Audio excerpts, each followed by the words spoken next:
చుట్టూ ఎత్తైన కొండలు, పచ్చని అడవుల నడుమ చల్లని పొగమంచుతో 100 అడుగుల ఎత్తు నుంచి ఉవ్వెత్తున పరవళ్లు తొక్కుతూ జాలువారుతోన్న పాండవుల జలపాతం. దారి లేకపోయినా అడవిలో నుంచి పర్యాటకులు జలపాతాన్ని చూడడానికి వందల సంఖ్యలో వస్తున్నారు. మహబూబాబాద్ జిల్లా బయ్యారంలో ఈ జలపాతం కనువిందు చేస్తోంది.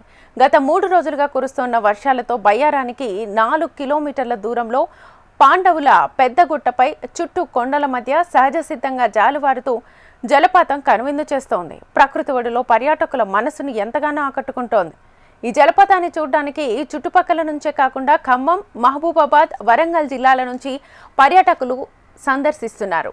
ఇక వారాంతపు రోజుల్లో ఈ జలపాతం పరిసరాల్లో పర్యాటకులతో సందడిగా మారింది. ఈ జలపాతాన్ని పర్యాటక కేంద్రంగా చేసి వసతులు కల్పిస్తే బాగుంటుందనే అభిప్రాయం సందర్శకుల్లో వ్యక్తమవుతోంది.